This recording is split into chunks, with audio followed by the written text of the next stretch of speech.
12वीं कक्षा के सभी विद्यार्थियों का स्वागत है। आज हम इतिहास का पाठ 9 मुगल शासक और इतिवृत्त इसके पार्ट 2 को लेकर के आपके समक्ष उपस्थित हैं। तो आज हम पार्ट 2 में प्रश्न नंबर 28 से शुरू करते हैं। तो प्रश्न नंबर 28 है, बादशाह नामा के कितने भाग हैं, यानी कि कितनी जिल्द हैं या कितने दफ्तर हैं। आप किसी भी तरह से कह सकते हैं, जिल्द, भाग या दफ्तर। तो बादशाह नामा के 3 भाग हैं, यानी कि 3 जिल्द हैं। अगला प्रश्न, बादशाह नामा का एक भाग कितने वर्षों का विवरण देता है या वर्णन करता है। तो कुल मिला के 10 चंद्र वर्षों का यह वर्णन करता है, यानी कि 10 सालों का एक भाग के अंदर विवरण है।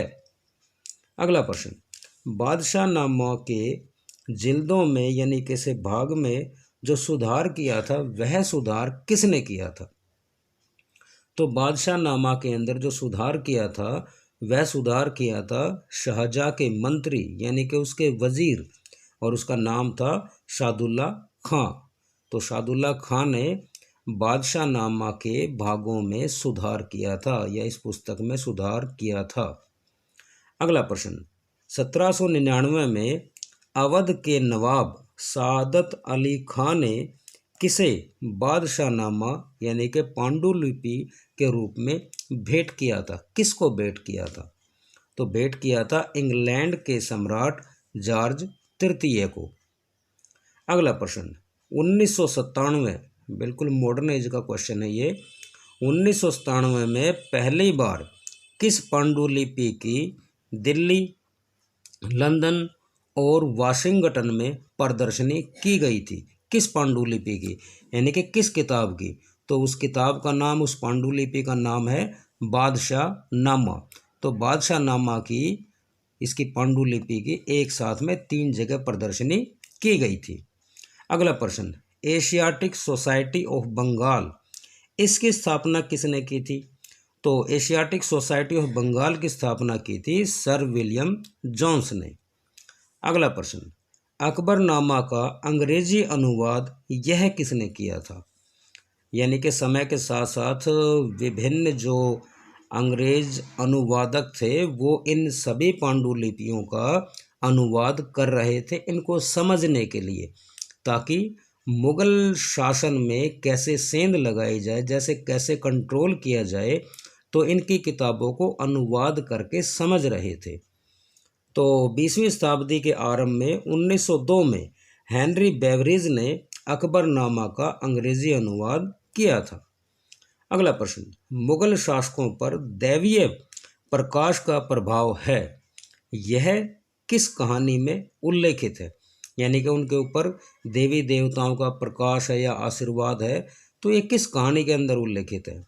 तो यह कहानी है मंगोल रानी आलान कुआ की, और एक दंत कथा है, यानी कि जो लगातार सुनते आए हैं ऐसी एक दंत कथा है।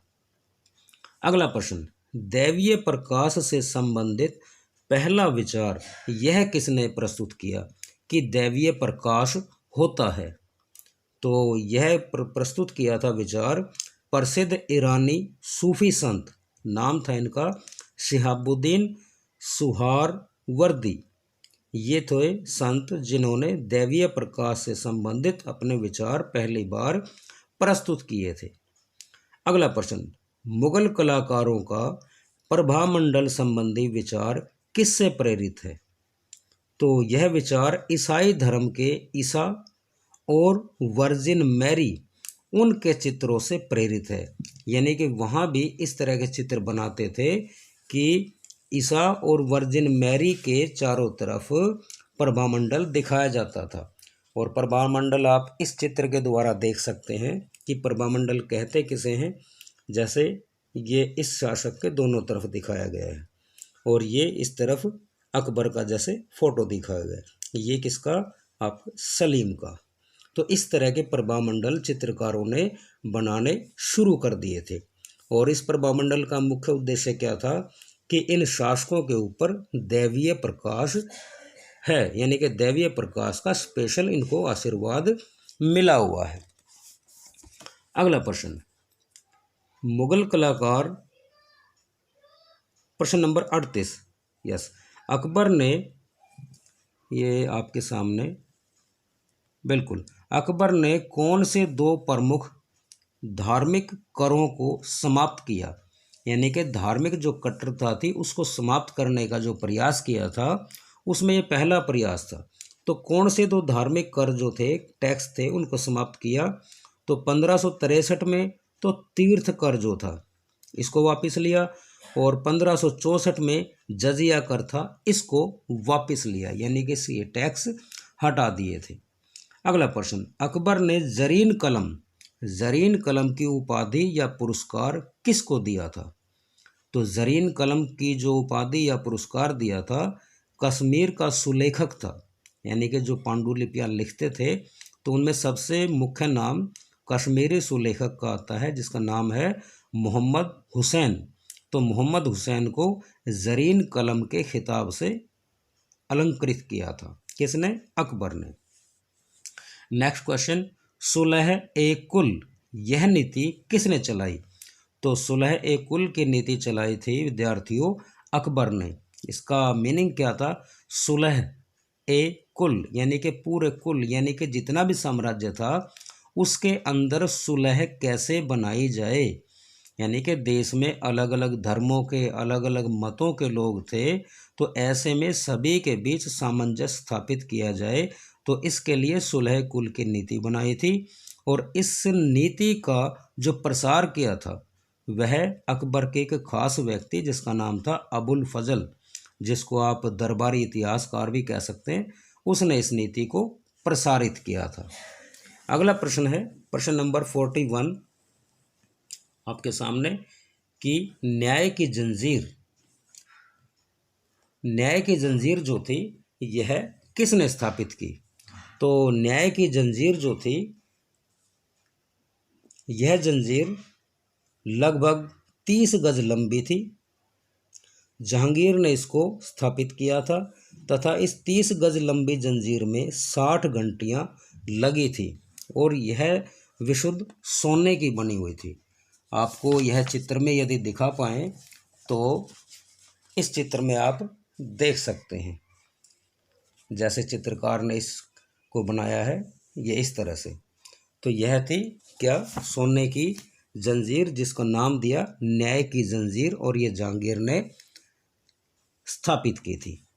अगला प्रश्न, मुगल चित्रकारों ने शेर और बकरी के चित्र के द्वारा क्या प्रदर्शित किया, यानी कि क्या दिखाना चाहते थे?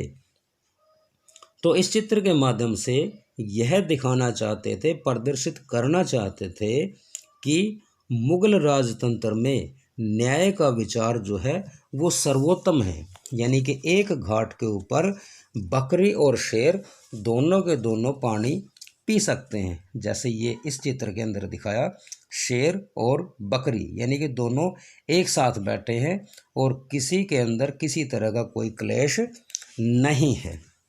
अगला प्रश्न है, मुगलों की दो प्रमुख राजधानी कौन सी थी? हालांकि मुगलों ने काफ़ी राजधानी परिवर्तित की समय समय पे सामरिक महत्व को देखते हुए, तो मुख्य दो राजधानी का नाम है तो आगरा और दिल्ली आप कह सकते हैं।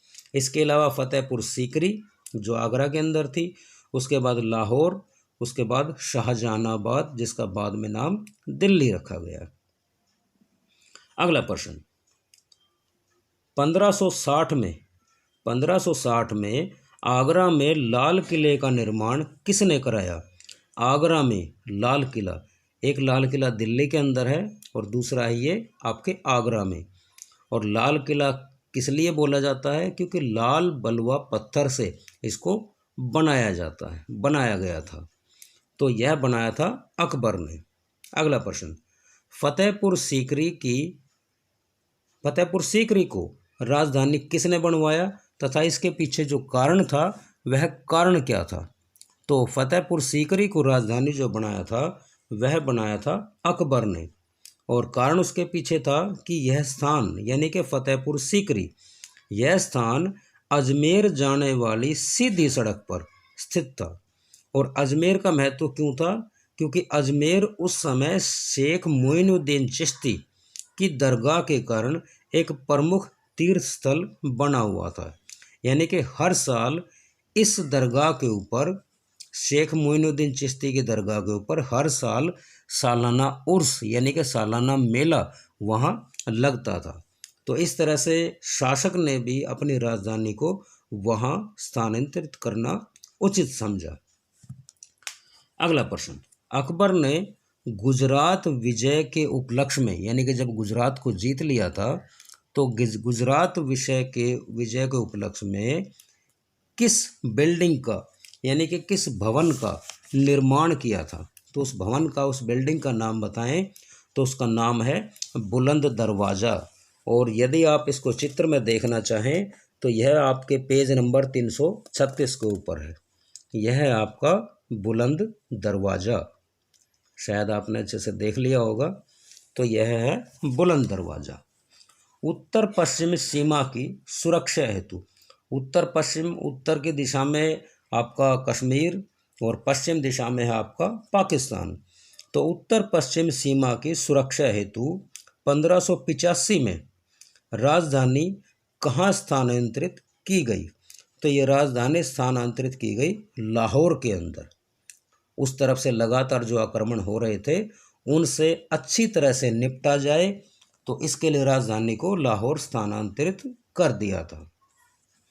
अगला प्रश्न, अकबर ने राजधानी लाहौर को वहाँ कितने समय तक व्यवस्थित रखा था?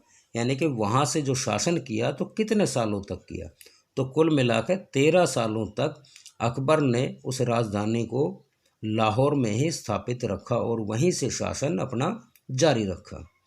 अगला प्रश्न, मुगलों की राजधानी शाहजहानाबाद यह किसने बनाई या किसने बसाई? तो 1648 में शाहजहां ने यह राजधानी शाहजहानाबाद बसाई थी, या यूँ कह सकते हैं बनाई थी। अगला प्रश्न, लाल किला दिल्ली का, जामा मस्जिद, चांदनी चौक, इनका निर्माण जो करवाया तो यह किसने करवाया और कहाँ करवाया? तो इन तीनों इमारतों का जो निर्माण करवाया था वह शाहजहां ने करवाया था और शाहजहानाबाद के अंदर करवाया था।